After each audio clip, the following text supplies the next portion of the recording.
Achou que não ia acontecer? Pois é, internet atrasou aí 2 minutos. 18 horas e 2 minutos em São Paulo. E agora começamos a nossa live literatura. É a penúltima desse ano. Nós estamos terminando um ciclo com o ensino médio, todas as escolas literárias, desde lá do trovadorismo até chegar no modernismo e um pouquinho lá do pós-modernismo e atualidade, certo? Então, eu quero começar aqui dando as boas-vindas para você que já está online e pedir que você já comece a compartilhar e convidar aí os seus amigos, os seus colegas. Cadê terceiro ano? Cadê o meu padrinho? Domingos, cadê você? Eu vim aqui só para te ver. E eu vou começar chamando aqui os meus convidados, né?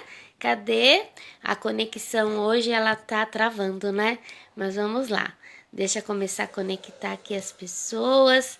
Vocês que estão chegando agora, por favor, falem comigo se o áudio está bom, o som, se vocês estão me vendo bem, me ouvindo bem, né? E eu vou aqui começar a convidar aqui meus convidados, ó, convidar os convidados. Ah, é assim mesmo, ao vivo é tudo assim, ao vivo, a cores, tá tudo certo. Vou começar aqui chamando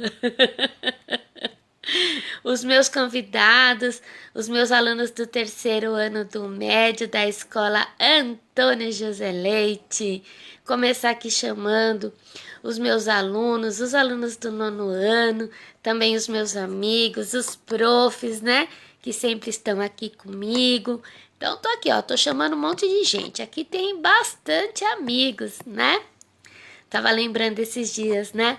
Tem aquela música, eu quero ter 1 milhão de amigos. Quando essa música foi lançada, falava assim, ah não, é impossível você conhecer 1 milhão de pessoas, você ter 1 milhão de amigos, né? E hoje, na era da tecnologia, do Instagram, do Facebook, né? Hoje parece que é estranho você não ter 1 milhão de amigos ou de seguidores. Bom, eu ainda não estou nesse patamar, viu? De 1 milhão, mas eu pretendo, por que não, né? Sabe o que significa? Mais pessoas conectadas, mais amigos, mais pessoas aqui fazendo amizade, né? Tô falando aqui com vocês e eu tô aqui, ó, chamando as pessoas, os alunos, meus convidados, né? Tem bastante gente. Cadê vocês? Né? Vamos lá, ó. Tem um pessoal que já se formou, inclusive, ex-alunos. Olha, tem um pessoal muito bacana, né? Eu vou chamando todo mundo. Tô chamando todo mundo. Cadê o Gustavo Arruda? Cadê a Beatriz? Olha, hoje eu não dei aula para vocês, hein? Quarta-feira eu só dou aula no G. Mas eu avisei ontem, hein, ó, que hoje tinha live literatura. Bora lá? Bora lá, você que já chegou, que está me ouvindo, seja muito bem-vindo. Vamos lá. Eu quero começar com algo chamado, olha que interessante. Interessante e interessantíssimo, hein? Olha isso. Prefácio interessantíssimo. O prefácio interessantíssimo, publicado como introdução aos poemas da Pauliceia Desvairada, é o primeiro texto teórico escrito no Brasil sobre a natureza dos procedimentos técnicos da arte contemporânea. Tem, portanto, a importância de um manifesto pioneiro do modernismo. Note-se que Mário de Andrade cita aqui um grande número de intelectuais e artistas de todos os tempos, desde a antiguidade, Homero, Virgílio, até o século XX. Essa tradição espantosa não deve, entretanto, atrapalhar o leitor. As ideias contidas nesse manifesto, entre aspas, são explicadas de forma vigorosa e pessoal. Verhaeren, que é citação. Leitor, está fundado o desvairismo. Este prefácio, apesar de interessante, inútil. Alguns dados, nem todos. Sem conclusões. Para quem me aceita, são inúteis ambos. Os curiosos terão prazer em descobrir minhas conclusões, confrontando obra e dados. Para quem me rejeita, trabalho perdido explicar o que antes de ler já não aceitou. Mário de Andrade. Mário de Andrade, um dos precursores do modernismo, um dos organizadores da Semana de Arte Moderna de 1922, o nosso assunto de hoje. Na live anterior, há 15 dias, nós falamos sobre o pré-modernismo. E eu expliquei o seguinte, o modernismo ele tem fases, né? Então, assim, didaticamente, nós falamos o pré-modernismo, o modernismo a partir da Semana de Arte Moderna de 1922 até 1930, que nós chamamos a primeira geração, e depois vem a segunda geração, de 1930 a 1945. Então, a semana que vem nós vamos falar dessa galera aí de 1930 e 1945. Os regionalistas, aqueles que escreveram os romances com denúncias sociais. Ó, vamos falar de Vidas Secas, vamos falar de Severino. Olha, vamos falar de Jorge Amado, meu autor de estudo. Para quem está chegando agora, não me conhece, eu sou doutoranda em literatura brasileira, iniciei esse ano, onde eu quero que você, meu aluno do terceiro ano, vai estudar, ó, Universidade de São Paulo. Acho que não dá para ver aqui, mas tá aqui, ó, USP. Por quê? Porque eu quero que meu aluno vá para a universidade pública, porque você tem direito a um ensino de qualidade e gratuito, né? Então se esforce, viu, terceirão? Que o ano que vem quero ver vocês na USP, né? E eu sou apaixonada, não parece, né? Nem um pouquinho? Por literatura brasileira. E eu faço essa live literatura como uma aula aberta para os meus alunos do terceiro ano, do nono ano também, do segundo, do primeiro, e aqueles que gostam de literatura, os que vão fazer prova. Teve o Enem domingo, gente, o que foi isso? Aí deixa eu contar uma coisa pra você. Chego eu na sala de aula e o aluno fala pra mim: professora, não caiu literatura no Enem. Aí eu olhei bem pra cara dele, né? Eu tenho assim brincadeira, intimidade com esse aluno. Falei: eu vou esfregar a prova na tua cara.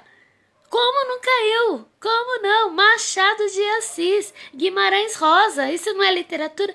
Não, mas não caiu o modernismo. Porque essa semana, né, a semana que antecedeu o Enem, nós estávamos falando de modernismo. Ele achou que tinha que cair modernismo. Ele criatura. São anos de estudo, ó, Enem, Exame Nacional de Ensino Médio. 3 anos estudando literatura. Trovadorismo, humanismo, classicismo, romantismo, realismo, naturalismo, simbolismo. Aí não cai modernismo e ele fala que não caiu literatura.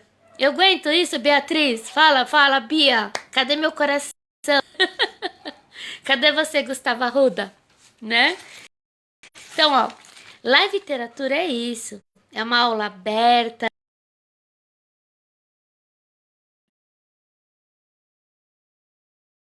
É essa interação, uma coisa que a gente fazer assim mais leve, chegando no final de ano, né? Está todo mundo cansado, estressado, e a gente quer fazer algo mais leve para o aluno que vai fazer vestibular e ele lembrar, né? Então assim, ó, já tivemos aí 1 ano e meio, né? Mais até de pandemia. As aulas retomaram presencial há pouco tempo, e aí esse pouco tempo que tem, que eu falo? Vamos estudar, vamos tentar, vamos fazer, vamos assistir uma live, né? Vamos lá. Então, modernismo, falei de Mário de Andrade, né? Mas antes dele, que a gente falou lá do pré-modernismo lá atrás, existem as influências europeias. Então, os nossos artistas, os nossos escritores, eles viajavam e eles iam para a França, principalmente, né? E ali estava o centro mesmo da cultura e da literatura mundial, digamos assim. Portugal, a gente vai ter o modernismo a partir, né? Aproximadamente 1915, Fernando Pessoa abrindo aí o modernismo em Portugal. E no Brasil já estava começando essa abertura. Então a gente tem os movimentos de vanguarda, né? Os movimentos que vão à frente, trazendo tendências, trazendo novas ideias artísticas e culturais. Por isso que fala vanguarda, né? E aí esses movimentos, eles deram origem a algumas manifestações e alguns manifestos. Por exemplo, com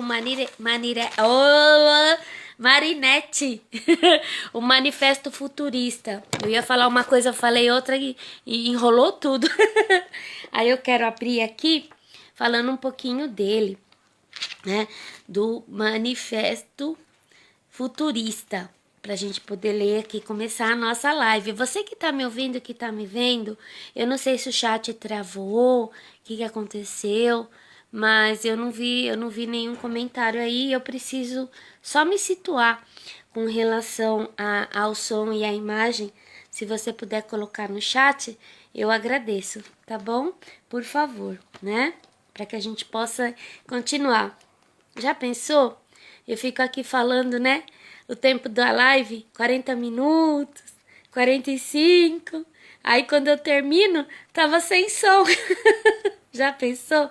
Aí não dá, né, gente? Aí não dá mesmo, né? Então, olha só, deixa eu ler aqui um trechinho para vocês. Manifesto Futurista do italiano Filippo Tommaso Marinetti. Por isso que eu misturei todas as palavras, né? Futurismo, Marinetti, por aí vai.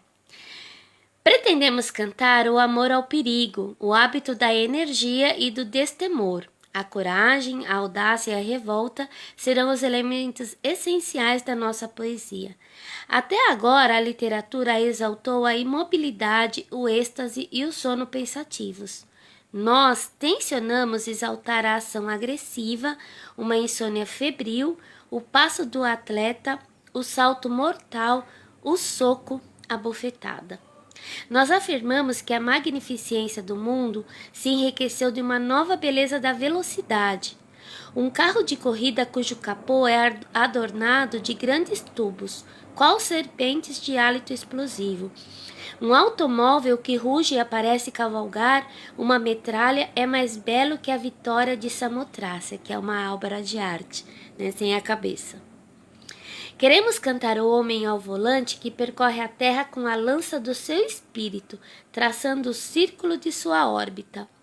O poeta deve consumir-se de ardor, esplendor e generosidade, dilatar o fervor entusiástico dos elementos primordiais.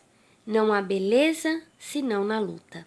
Nenhum trabalho sem caráter agressivo pode ser uma obra-prima. A poesia deve ser concebida como um ataque violento às forças desconhecidas. Deve reduzi-las e prostrá-las aos pés do homem. Bom, e aí nós temos as vanguardas, como eu falei, e nós começamos várias manifestações artísticas e culturais, por exemplo, o expressionismo, o cubismo, Pablo Picasso. Vamos desmontar tudo e montar novamente aí a obra de arte e a minha imagem. Então, você que é aluno do terceiro ano do médio, você tem aula de arte e você estuda esses movimentos, hein?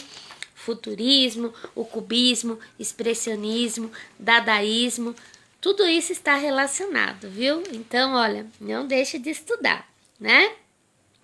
O que o expressionismo vai fazer? Ele vai começar a denunciar os horrores da guerra, né? Então, a gente teve aí a Primeira Guerra Mundial, de 1914 a 1918, e a literatura e a pintura vai começar a retratar os horrores do que foi essa guerra.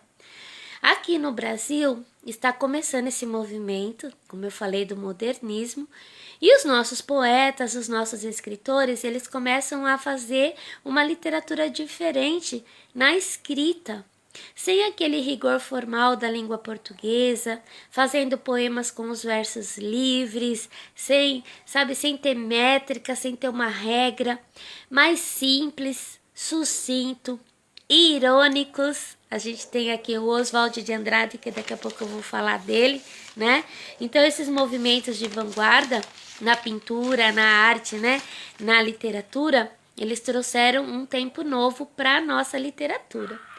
E aí no Brasil, né? Mário de Andrade, Oswald de Andrade, eles se uniram com a Anita Malfatti também para organizar a Semana de Arte Moderna, a Semana de 1922, que é o evento que dá início a esse movimento chamado modernismo. Mas ele já estava acontecendo lá em Portugal, né, como eu falei com o Fernando Pessoa, já estava acontecendo na França, e aqui no Brasil marcou esse evento no Teatro Municipal em São Paulo. Era o centro da burguesia ali, né? O centro da cidade era o lugar em que tinha assim tudo do bom e do melhor. Então, o centro da boemia, o Teatro Municipal, o teatro, os cinemas, os cafés, era tudo de bom, né? São Paulo modernizando com as indústrias, uma nova abertura por conta do café, né? O Brasil lucrou bastante com a exportação de café, então a guerra ela também trouxe um benefício, digamos assim, para o Brasil nesse sentido econômico.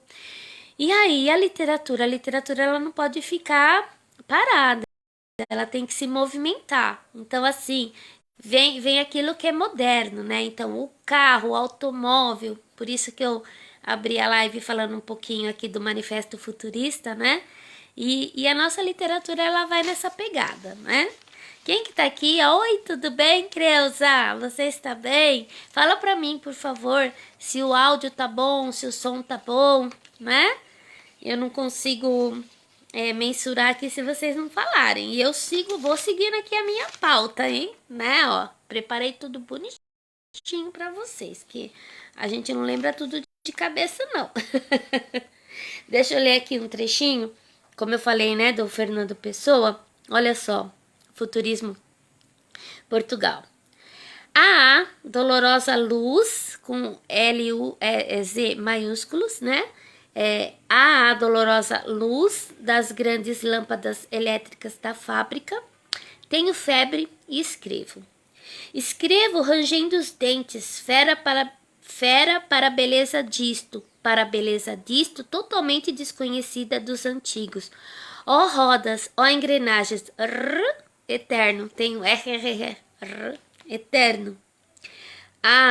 Poder exprimir-me todo como um motor se exprime. Ser completo como uma máquina. Poder ir na vida triunfante como um automóvel último modelo. Poder ao menos penetrar-me fisicamente de tudo isso. Rasgar-me todo. Abrir-me completamente. Tornar-me passento a todos os perfumes de óleos e calores e carvões. Desta flora estupenda, negra, artificial e insaciável. Fernando Pessoa, obra poética. Olha esse aqui do Oswald de Andrade. Saltos recordes. Cavalos da Penha. Correm jockeys de Genópolis. Os magnatas, as meninas. E a orquestra toca. Chá na sala de coquetéis. Poesia que está no volume Pau Brasil. Oswald de Andrade, né? Então aí você tem o Picasso, Anita Malfatti, Tarsila do Amaral, são artistas que vão representar aí a nossa literatura aqui no Brasil. Que mais, né? Eu gostaria que você falasse aí no chat como é que está, se você tem alguma dúvida, se você quer perguntar alguma coisa sobre esse movimento. Os meus alunos de terceiro ano do médio, eles viram tanto isso que acho que hoje eles deram tempo da live. Mas eu faço porque tem alguns alunos que não puderam aparecer presencialmente, alguns alunos que ainda estão online e aqueles que verão depois também, né? Porque nós colocamos no nosso canal. Live Literatura, hein? Guarda aí, ó, canal Live Literatura, Kátia Giovana Lima, que sou eu. Vamos lá. O que estava acontecendo então, né? Intelectualmente falando, palavras do Oswald de Andrade, uma orgia intelectual. Muitos movimentos, muitas coisas acontecendo, e os nossos escritores falaram o seguinte: olha, chega de tudo que é estrangeiro, vamos ter a nossa cara, as nossas cores, o nosso vocabulário. Porém, era um movimento que não é assim desprezar o que era estrangeiro, mas fazer algo diferente que a Tarsila do Amaral chamou de antropofagia. antropofagia, né, que é um ritual canibalístico, né? Os canibais comem carne humana. No sentido literário seria o quê? Vamos comer tudo que vem de fora, tudo que vem do estrangeiro. Vamos pegar a melhor essência, que os canibais faziam isso, né? Eles comiam, devoravam, acreditando que iriam ter aqueles dons, talentos ou poderes das pessoas que estavam sendo devoradas. Né? Então, no sentido intelectual, seria o quê? Né? Vamos devorar tudo que vem de fora e aí nós vamos digerir e retornar como a nossa cultura, o nosso país. E numa linguagem mais simples, irônica e divertida. Então, esse era o ideal, né? E algumas revistas aí surgiram, por exemplo, né? Eu anotei aqui algumas, a Claxon, em 1922, marco em 1922. A revista da Antropofagia, que já foi de 1928, né? Alguns manifestos, por exemplo, o Oswald de Andrade, ele fez o Manifesto da Poesia Pau-Brasil. O que ele falava? Vamos ter uma língua, né, sem arcaísmo, os poemas simples, né, síntese, ter equilíbrio e surpresa. E aí eu separei alguns poeminhas aqui dele, por exemplo, né? Maturidade. O senhor e a senhora Amadeu participam a vossa excelência no feliz nascimento de sua filha Gilberta. Ou outra, 3 de maio. Aprendi com meu filho de 10 anos que a poesia é a descoberta das coisas que nunca vi. A transação. O fazendeiro criara filhos escravos e escravas nos terreiros de pitangas e jabuticabas. Mas um dia trocou o ouro da carne preta e musculosa, as gabirobas e os coqueiros, os monjolos e os bois, por terras imaginárias onde nasceria a lavoura verde do café. Então, os modernistas eles foram muito rejeitados também pela arte. Por quê? Porque eles começaram a fazer algumas denúncias sociais de coisas que aconteciam no nosso país, e era um país que estava saindo de um período de escravidão. Então, como que faz poesia e coloca o negro, né? Como eu li aqui para vocês. Como é que faz uma obra de arte, por exemplo, né? E coloca a favela e coloca o negro. Olha, eu sei que não dá para ver muito bem, né? Mas eu separei aqui um dos meus livros, olha. Né? Aqui. Tarsila do Amaral, Morro da Favela, 1924. Né? Então, como que vai exaltar? Mas são os habitantes, né, de São Paulo e do Brasil, a mistura de raças mesmo. Então, quando o Oswald de Andrade ele tem um poema que fala assim, né? Quando o português ele chegou aqui no Brasil, né? Debaixo de uma baita chuva, né? Tomou um susto. Então, olha, o português, o índio, né? O português, no caso, o homem europeu, o índio, o negro, é a mistura do nosso país. E aí a gente teve agora, né? A Semana da Consciência Negra, então vários debates, várias palestras, várias atividades. A nossa escola nós tivemos e ainda estamos tendo. Sábado nós faremos um sarau. Mas você imagina, e ainda agora fazendo isso, você ainda vê muita gente torcendo o nariz, infelizmente pessoas racistas, né? E aí eu abro um parênteses para lembrar de Jamila Ribeiro. Nunca entre numa discussão dizendo eu não sou racista. Não basta não ser racista, tem que ser antirracista. Né? Mas em 22, os modernistas foram atacados também, porque vai exaltar os nossos elementos, o samba, a capoeira, e tudo isso vai ser perseguido aí com Getúlio Vargas. A gente vai falar semana que vem, que a gente vai falar da década de 30 a 45, né? Mas eu tô dando spoiler e mostrando aqui algumas coisas que incomodaram, né? Quem foi incomodado? Cadê o sujeito aí, né? A burguesia. A burguesia ficou incomodada, né? Lembrando que a literatura é uma literatura para a burguesia, é uma literatura para conscientizar. Não é para um público, né? Que não tem acesso a livro, a leitura, semi-analfabeto ou analfabeto. A literatura que nesse período está querendo alcançar quem? A burguesia. Justamente fazer uma denúncia e mostrar, ó, nós temos identidade, nós temos a nossa língua, nós temos a nossa cultura, as nossas cores, a nossa bandeira, né? E nós queremos aí o que é moderno também na literatura. Esses dias o aluno falou assim, não sei o que estava acontecendo, que ele falou de celular e modernismo, né? Daí eu falei, não confunda modernidade com modernismo. Nós estamos falando de literatura modernista. Tem a ver com aquilo que é moderno, né? Para o período, principalmente. Agora, a modernidade, hoje a gente tem aí, ó, celular, live, isso é modernidade, né? Tudo bem? Que mais? Ó, live literatura é isso. A gente fala, a gente ri, a gente declama, mas vocês também precisam participar, né? Senão não tem graça. Vamos lá.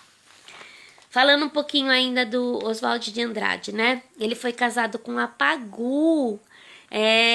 Não é só a Tarsila do Amaral, não. Ele foi casado com a Tarsila também e com a Pagu, né? Eles eram comunistas, eles levantaram muitas bandeiras e movimentos. Isso foi retratado na literatura, nas peças de teatro, que também é uma literatura, nos poemas. Então, você que gosta de estudar o assunto, não deixe de passar, hein? Pela Pagu, pela Tarsila do Amaral, pela Oswald de Andrade, né? O Partido Comunista no Brasil ainda não tinha sido caçado, né?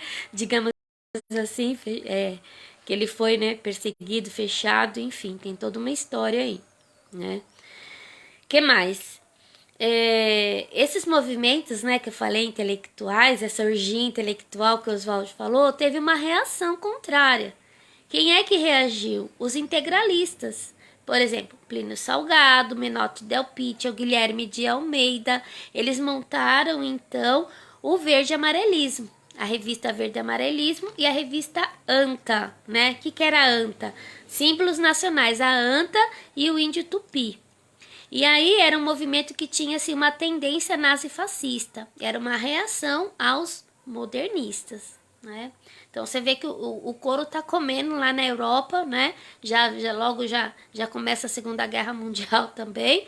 A gente está saindo da Primeira Guerra, né? Que foi em 1914, 1918. E a ascensão do nazifascismo, que vai acabar combinando na Segunda Guerra Mundial, né? Então, nós tivemos aí os movimentos de reação, o verde amarelismo e a ANTA, certo? E aí, em 1928, vem a antropofagia que eu já comentei. Você lembra do Abapuru, da Tarsila do Amaral? Pois é, né? Esse é o símbolo da antropofagia, que eu acabei de falar, né? Não sei se você ouviu.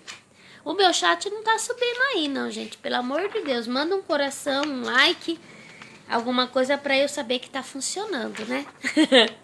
Né? Tudo bem? Bom, vamos lá, mais um pouquinho. Já tá quase acabando, viu? E aí chega quem? A Semana de Arte Moderna de 1922. Foi um grande evento em São Paulo, no Teatro Municipal, né? E olha, a crítica foi imensa. Então, assim, quando o Manuel Bandeira ele não pôde vir, mas ele mandou um poema, né, Os Sapos, que era uma crítica aos parnasianos, né? Então, nossa, o Oswald foi vaiado, tomou tomatada, roubada, né? Ele começou a declamar esse poema, nossa, foi um horror, um espetáculo de horror, né? Porque não, a gente não pode ter nada que não seja moderno. No saguão do Teatro Municipal estavam as obras, né, os quadros da Anita Malfatti. A Tarsila do Amaral não estava nesse momento, né? Ela estava na Europa, mas a Anita Malfatti estava e ela expôs alguns quadros. Mas falaram tão mal, né? Foi terrível, né? A crítica eu tô falando, né? O evento em si não. Então, ó, quem que organizou, né? Manuel Bandeira, Mário de Andrade, Guilherme de Almeida, Paulo Prado e Godofredo Silva. Tô lendo aqui para não perder nenhum nome, né? E aí, Manuel Bandeira, né, mandou o poema e o Ronald de Carvalho que declamou. E o público durante a leitura gritava, né? Foi, não foi? Então, os sapos. Enfunando sapos, Saem da penumbra, aos pulos os sapos, a luz os deslumbra. Em ronco que a terra, berra o sapo boi. Meu pai foi à guerra. Não foi, foi, não foi. Né? Ó, imitando o sapo. O sapo tanoeiro parnasiano aguado, disse, meu cancioneiro é bem martelado. Vede como primo em comer os hiatos, que arte, e nunca rimo os termos cognatos. O meu verso é bom, frumento sem joio, faço rimas com consoantes de apoio. Vai por 50 anos que lhes dei a norma, reduzir sem danos as formas e a forma. As formas e a forma, ao contrário. Clame a saparia em críticas céticas, não há mais poesia, não há artes poéticas. Urro sapo boi, meu pai foi rei, foi, não foi, foi, não foi. Brada em um assomo o sapo tanoeiro. A grande arte é como o lavor de joalheiro, né? Para quem acompanhou as aulas do parnasianismo, do simbolismo, isso aqui é uma crítica àquele rigor formal, à métrica formal, às palavras arcaicas do parnasianismo. Então, chega disso, né? Chega, estou farto desse lirismo comedido, como diz Manuel Bandeira, né? Então, são muitos autores, são muitos textos, né? A ideia aqui é fazer um apanhado geral e também ver se você tem alguma dúvida, alguma questão, se você quer comentar alguma coisa, para que a gente possa avançar aqui na nossa live, né? Bom, eu falei do Oswald, né? E o Mário de Andrade? O Mário de Andrade, eu abri a live lendo o prefácio interessantíssimo, né? O Mário de Andrade, ele era musicista, ele era escritor e extremamente culto, né? Inteligente, escreveu muita coisa, deixou assim um legado muito grande. Tá travando aqui, né, gente? Ou essa internet hoje não tá ajudando muito. Mas vamos lá. Destravou? Ah, destravou. Né?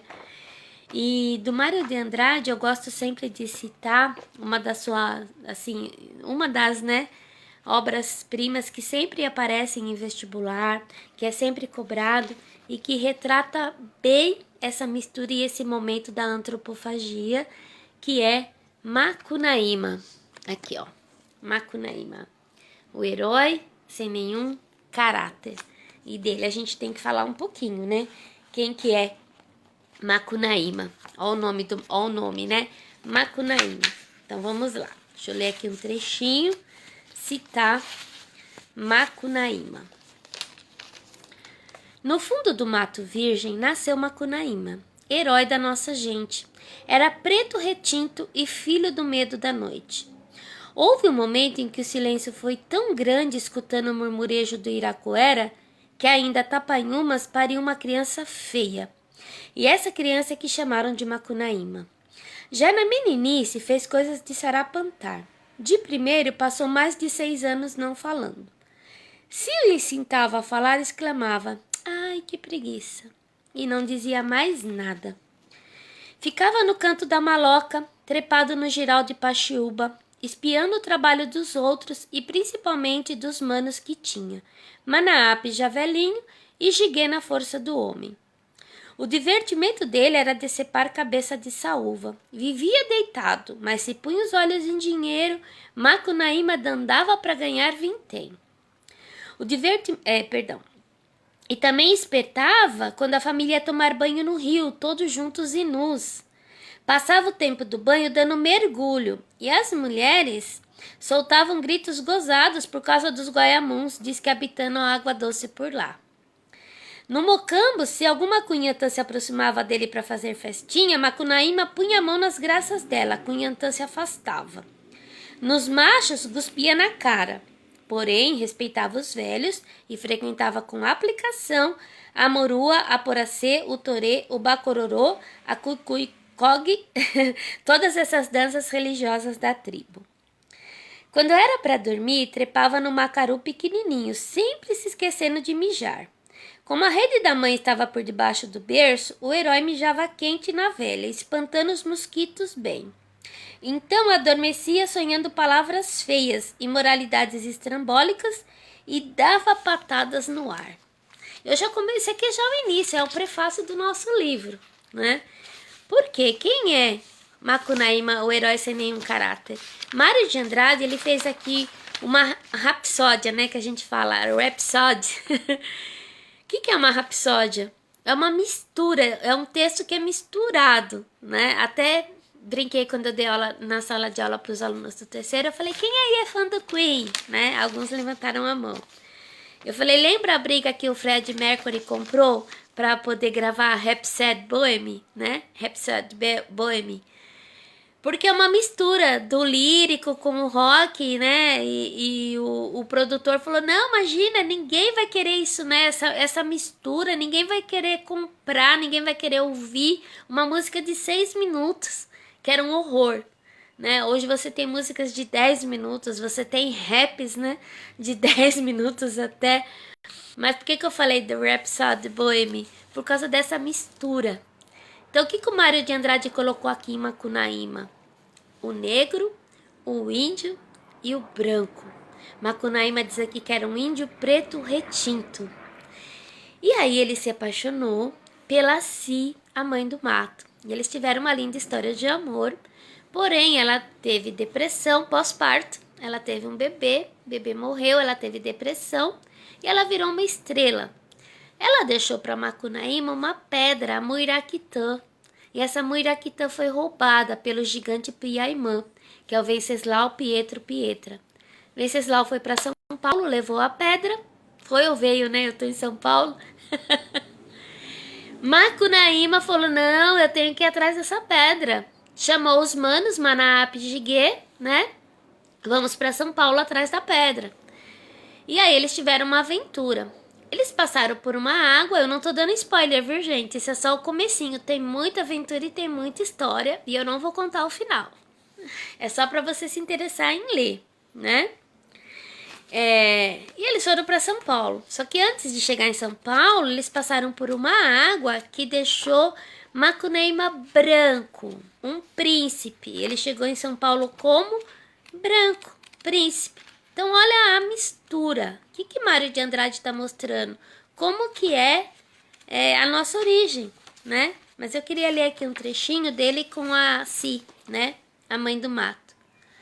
Si queria brincar ainda mais. Convidava o herói ferrado no sono. Então a mãe do mato pegava na Sara, cutucava o companheiro. Macunaíma se acordava dando gargalhadas e torcendo de cócegas. Faz isso não, oferecida. Faço. Deixa a gente dormir, meu bem. Vamos brincar. Ai, que preguiça, né? Esse aqui é o jargão dele. Ai, que preguiça. Então, assim, mostrando também a caricatura do brasileiro, ó, estigmatizado.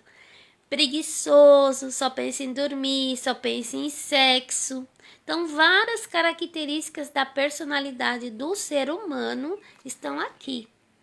Lembrando que literatura é uma forma de crítica, de mostrar a sociedade da época, de denúncia social.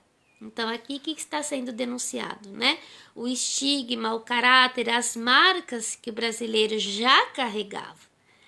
O brasileiro sem caráter, não tem caráter, não gosta de trabalhar, né? E a gente sabe que isso é mentira. Se tem um povo que trabalha, que se esforça, que vai atrás, é o povo brasileiro. E também tem aquela questão, né, de não ter caráter, de tudo dar um jeitinho, de ser corrupto, de ser malandro. Nós temos isso também. Então, Macunaíma mostra essa face também do brasileiro, daqueles que são mau caráter, corruptos, preguiçosos e que só querem se dar bem na vida, né? Então, eu sempre falo que esse livro, ele pode ser aquele que você vai odiar ou vai amar. Ele é meio extremista, né? Meu primeiro contato com ele foi no cursinho, né? Meu primeiro ano de cursinho eu tive contato com os modernistas, Mário de Andrade e Macunaíma. E eu gostei muito da narrativa, tem muitas aventuras, tem muitos episódios que você dá muita risada, tem alguns que você para pra pensar, né? Tem um episódio aqui que Macunaíma ele fica sem dinheiro, né? E aí ele pede dinheiro pras Icamiabas, carta pras Icamiabas, né? E aqui também é uma forma de criticar o rigor formal da língua portuguesa que os parnasianos e os simbolistas lá atrás usavam. porque é um índio, né? E ele escreve no rigor formal. Só que algumas palavras ele troca, né? Por exemplo, ele fala para ela que ele está escrevendo um testículos, testículo para elas, né? Ele está escrevendo um texto pequeno, um texto curto, né? Textinho, testículo, né? Aí eles falam, as muito queridas súditas Nossas Senhoras Amazonas. Ele vai todo formal para pedir dinheiro. Para pedir dinheiro. E ele fala do que ele se espanta de encontrar as mulheres, né? As mulheres de São Paulo, como elas são. Fala das elegâncias, das deselegantes também. E eu até fiz uma conexão com Sampa, do Caetano Veloso, né? Quando aqui cheguei, eu nada entendi, né? Da dura poesia concreta de tuas esquinas, das deselegâncias discreta de suas meninas. Então, dá pra gente fazer um bom paralelo, né? Isso eu já fiz na sala de aula. E você que é meu aluno do 3º ano, você que perdeu, eu vou colocar a aula toda lá, ó, nos tópicos pra você e essas pesquisas, né? Por quê? Porque a live literatura é um momento bom, alegre e divertido, a gente lê, mas não dá pra ficar aprofundando, né?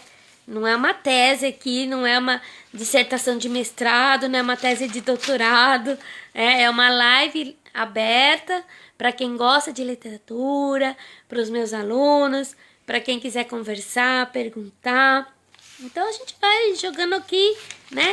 Conversa e algumas informações. Tudo bem? Eu acho que já está quase no horário de terminar a nossa live. E eu separei aqui alguns textos, né? Pra gente poder encerrar um pouquinho. Então, qual é a minha dica? Leia Macunaíma, assista ao filme. Tem também o filme Tarsila do Amaral, também tem. Tem muitos filmes. Quando você vai no YouTube, você vai achar muita coisa, né? Muita coisa boa, muita coisa mesmo sobre os modernistas. Vamos lá. Comentando, a gente comentou um pouquinho sobre Manuel Bandeira, né? E tem algumas coisas dele aqui que eu queria comentar também. Irene no céu.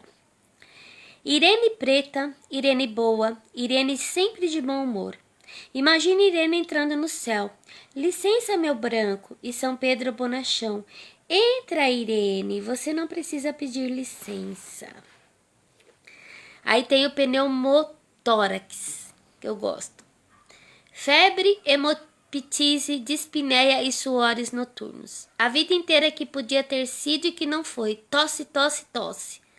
Mandou chamar o médico. Diga 33. 33, 33, 33. Respire. O senhor tem uma escavação no pulmão esquerdo e o pulmão direito infiltrado. Então, doutor, não é possível aí tentar o pneumotórax? Não. A única coisa a fazer é tocar um tango argentino, né? Manuel Bandeira cresceu com o diagnóstico de que ia morrer logo, tinha problema com pulmão, tuberculose e deixou um legado aí maravilhoso para nós, né?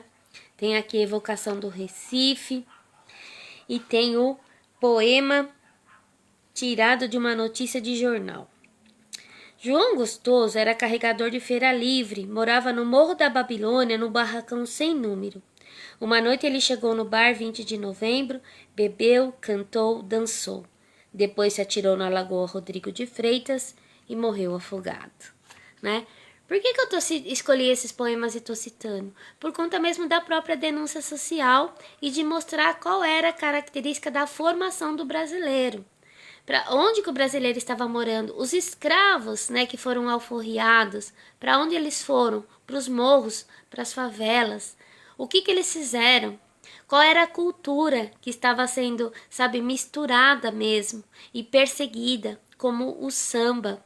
Então, tudo isso os modernistas falaram, escreveram, relataram, cantaram, colocaram em versos, colocaram em prosa, para que hoje a gente possa fazer uma reflexão sobre a nossa cultura. Então, o modernismo, né, ele deu início lá em 1922, na Semana de Arte Moderna, mas ele não acabou ali. Ele reverbera até hoje. E a semana que vem, a gente vai falar da segunda geração, que é de 1930 a 1945, e aí já vai ter uma característica um pouquinho diferente. Mas, ó, o verde e amarelo, né, o nosso povo, a nossa cor, né, a nossa origem, tudo isso está presente na nossa característica brasileira, certo? Eu vou encerrando a nossa live aqui. Infelizmente o chat, não sei se realmente travou, o que aconteceu, que não tá aparecendo nenhum comentário. Eu espero que vocês tenham me ouvido bem, né? E que a gente possa se encontrar a semana que vem, né? Hoje realmente tá um pouquinho ruim aí a conexão, né? Eu vou terminar aqui do jeito que eu comecei, né? Lendo mais um trechinho do prefácio interessantíssimo. Para quem me rejeita, trabalho perdido explicar o que antes de ler já não aceitou. Então, leia Mário de Andrade, Oswald de Andrade, aprenda sobre o modernismo. E a última dica, que os meus alunos já sabem, o documentário na Netflix chamado Amarelo com Emicida. Ele gravou um show no Teatro Municipal em novembro de 2019, um pouquinho antes da pandemia, e é um espaço que ele tomou mesmo posse, e ele fala, esse espaço é público, ele é nosso e nós temos que tomar posse dele mesmo. Foi um espaço construído por mãos pretas, por mãos nordestinas, e que nunca entraram naquele lugar. Então esse documentário ele tem duas partes, né? Tem a parte amarela é tudo para ontem, em que ele abre o documentário com esse prefácio. Que adianta para quem me rejeita trabalho perdido explicar o que antes de ler já não aceitou. E aí ele vai falar dos modernistas, ele vai falar do samba, da capoeira, da perseguição, enfim. Assistam. E aí tem a parte 2 que são as músicas que cada uma vale muito a pena. Então eu deixo essa dica aí para você e eu vou encerrando aqui com mais alguns versos do prefácio interessantíssimo. Quando sinto a impulsão lírica, escrevo sem pensar tudo o que o meu inconsciente me grita. Penso depois, não só para corrigir, como para justificar o que escrevi. Daí a razão deste prefácio interessantíssimo. Aliás, muito difícil nessa prosa saber onde termina a blague, onde principia a seriedade. Nem eu sei. E desculpe-me por estar tão atrasado dos movimentos artísticos atuais. Sou passadista, confesso. Ninguém pode se libertar de uma só vez das teorias avós que bebeu. E o autor deste livro seria hipócrita se pretendesse representar a orientação moderna que ainda não compreende bem. Livro evidentemente impressionista. Ora, segundo modernos, erro grave o impressionismo, né? Então, olha só, ele que é modernista falando que não é. Imagine nós, né? Então é isso, obrigada, fiquem bem. Você que vai assistir depois, deixa o comentário, tire as suas dúvidas e eu tô aqui à disposição. Semana que vem tem mais. Tchau, tchau!